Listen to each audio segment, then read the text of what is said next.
I'm Valelie. There is a particular kind of violence that leaves no visible marks. It's not a fist, but a phrase. Not a shout, but a sigh of dismissal. For 23 years, my husband, Stephen, was a master of this quiet violence. He was an architect of doubt, and I was his perpetual construction site. Never finished, never quite right, always in need of his critical supervision. My dreams were cute. My ambitions were unrealistic. My ideas were met with a condescending chuckle, and the two words that became the theme of my married life. Be realistic. What he called realism was just his own fear, carefully wrapped and handed back to me as a gift of so-called wisdom. A prison of low expectations with him as the self-appointed warden. I believed him. For decades, I believed him. I folded my hopes into smaller and smaller shapes, trying to fit them into the tiny box he'd allotted for my life. I became an expert in minimizing myself. But a seed of truth, no matter how deeply buried, will eventually seek the light. Mine began as a whisper, a tiny rebellion. A small business idea I dared to pursue in secret. He scoffed when he found out. He panicked when it showed signs of life. And when it finally, undeniably flourished, he did the most predictable thing. He tried to take credit. To insert himself into the narrative of a victory he had done everything to prevent. I didn't argue. I didn't waste my breath. Arguing would have meant I still needed his validation. Instead, I simply lived. I built my success brick by brick, in the very silence his criticism had once filled. And the night my name was called in a room full of peers, mentors, and competitors, when I walked toward a light that was meant only for me, I saw him. Standing in the back, in the shadows he'd always tried to keep me in. For the first time, he had nothing to say. His silence was the loudest, most beautiful sound I'd ever heard. His disrespect once carved canyons of pain in my soul. Now it's just a relic. A fossil that reminds me how far I've traveled from the woman he thought I was doomed to be. I met Stephen when I was 28. He was 10 years older, a mid-level finance manager who spoke in certainties. I was a marketing coordinator, full of ideas that spilled out of me in colorful, chaotic ways. He found that charming but chaotic. He promised to be my anchor. In the beginning, it felt like stability. He'd help me organize my closet, my schedule, my thoughts. His criticism was framed as care. You'll never get ahead dressing like that, Val. Let me handle the money, you're too emotional with it. That idea is good, but let's be realistic about the execution. The word realistic became his weapon of choice. It was a bludgeon wrapped in velvet. When our daughter, Chloe, was born, I wanted to work part-time and freelance. I saw a way to blend motherhood with a creative career. Be realistic, he said, pouring a scotch. Freelancing is a hobby. My salary provides the stability. Just focus on the home. So I did. I became the CEO of our domestic life. I budgeted his money, raised our child, and kept a perfect home. My world became the four walls of our house. And Stephen was the sole reviewer of my performance. And his reviews were rarely glowing. When I mentioned taking a graphic design course online, at your age, those programs are for kids. It's a waste of money. When I designed invitations for a friend's wedding and people raved, don't let it go to your head. They're just being nice. When I had the idea, a fleeting, thrilling idea, to start a small stationery line, designing custom wedding suites, he actually laughed. A full belly laugh. You? Running a business? Val, be realistic. The market is saturated. You don't have the head for numbers. It would be a cute little distraction until you lost interest. Each comment was a surgical strike. They didn't kill my dreams outright. They infected them with a debilitating virus of doubt. I began to hear his voice in my own head, a constant internal commentary. That's too ambitious. Who do you think you are? He's probably right. I shrank to fit the space he allowed me. The vibrant, idea-filled woman he'd met was packed away in a mental attic, and in her place stood Stephen's wife. Competent, quiet, and perpetually subtly not enough. The crack appeared on a perfectly ordinary Tuesday. Chloe was a sophomore in college. Stephen was at a conference. The house was silent in a way that felt deafening. I was cleaning out my desk, his old desk he'd let me have in the guest room, and I found a folder of my old marketing work from before Chloe was born. Campaign concepts, logos I'd designed, a pitch for a client that had won the account. The creativity leapt off the page. It was confident, bold, alive. I barely recognized the woman who had made those things. A hot, shameful wave of grief washed over me. What had I done? I had let this man over 2 decades convince me that my greatest asset, my creative mind, was a liability. That night, a furious, clear thought cut through the fog. He is not an expert on me. He is a critic of a version of me he helped create. The whisper started. It was soft but insistent. What if you just started? What if you didn't tell him? It felt dangerous. Like infidelity. And in a way it was. I was about to be unfaithful to the small, limited story of my life he had authored. With a racing heart, I did 3 things. 1. I opened a new email account with a name he wouldn't guess. 2. I used $200 from the grocery cashback rewards I secretly hoarded to buy a domain and basic website hosting. 3. I created an Instagram account for V. Clark Designs. The V was for Valerie. Clark was my maiden name. It was a phantom limb of a business. A secret identity. In the dead of night, after Stephen was asleep, I would slip into the guest room, become V. Clark, and design. I created digital samples of wedding invitations, birth announcements, elaborate place cards. I posted them. I interacted with other small business accounts. The outside world, in tiny glowing increments, began to reflect back a version of me I had forgotten. Someone with taste, talent, and something to say. The first sale was a shock. An $85 order for digital wedding invitation templates from a bride in Oregon. I processed it myself, learned how to send files, and when the thank you note came, "You've made my vision come true." I sobbed at the kitchen island at 6 a.m. before Stephen woke up. They were tears of pure, undiluted joy. My first taste of a validation that didn't come from him. The secret lasted for 8 glorious, terrifying months. I'd made about $3,000, which I funneled into a separate PayPal account. It was my proof of concept. It was my oxygen. It ended because of a shipping label. I'd graduated to physical samples, printing them on luxurious paper at a local print shop. A proof copy for a client was delivered to the house. Stephen brought the mail in. He held the thick, creamy envelope, addressed to V. Clark. His brow furrowed. "Who's this?" My blood turned to ice. Oh, probably a misdelivery. For a neighbor. He tore it open. He always opened my mail. He pulled out the stunning, foil press wedding invitation sample. My design. My logo in the corner. He looked from the paper to me, his expression cycling from confusion to dawning, contemptuous understanding. "What is this, Valerie? Are you selling these? Is this what you've been doing on the computer all night?" The confrontation was in his study, surrounded by his serious finance books. He held my beautiful design like it was a dirty magazine. Yes. It's a small side project. It's actually making a little money." He scoffed. The familiar, withering sound. "Money? Don't make me laugh. After costs, you're probably losing money. This is a hobby, Valerie.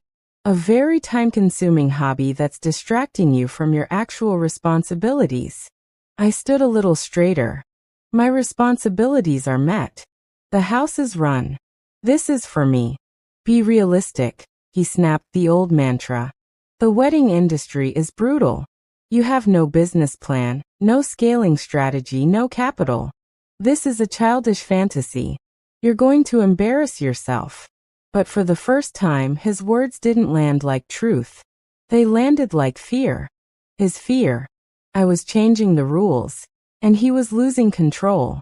He demanded I shut it down. I won't have my wife running a glorified Etsy shop. It reflects poorly. I didn't agree. But I also didn't fight. I just said, I'll think about it. And I did. I thought about it. And I decided to double down. I just got better at hiding it. I rented a small mailbox at a shipping store. I used a friend's address for larger deliveries. The business became my underground railroad to myself. A year later, I landed my first major client, a well-known local event planner who wanted an exclusive line for her high-end weddings. The contract was for $15,000. I couldn't hide that. The check needed to be deposited. When Steven saw the check, made out to V. Clark Designs LLC, his face didn't show scorn. It showed panic. Pure, unadulterated panic. The cute hobby had a business license and was generating real, tangible income he couldn't dismiss. You formed an LLC? Without consulting me? This is insane. The liability. The tax implications. When Steven saw the check, made out to V. Clark Designs LLC, his face didn't show scorn. It showed panic. Pure, unadulterated panic. The cute hobby had a business license and was generating real, tangible income he couldn't dismiss. You formed an LLC? Without consulting me? This is insane. The liability. The tax implications. I hired an accountant, I said calmly. A good one. He sputtered.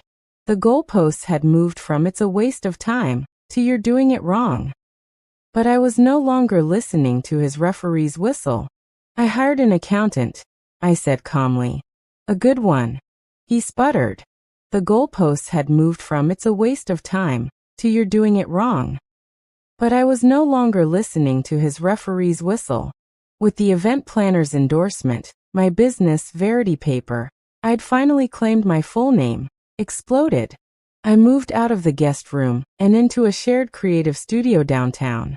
I hired a part-time production assistant.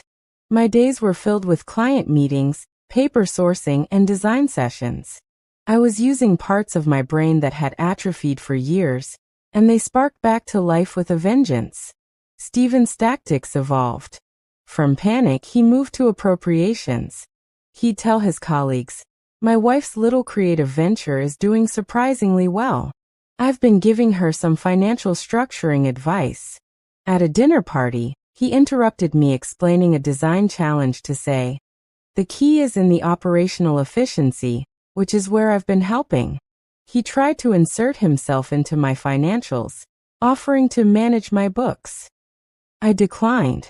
Gently, firmly. My team has it handled. The less control he had, the more resentful he became. My success was a mirror showing him his own lack of creative courage. My independence highlighted his need for control. The balance of power in our marriage, which had been tilted in his favor for so long, was slowly, irrevocably leveling. The nomination for the Innovative Small Business of the Year award came as a shock.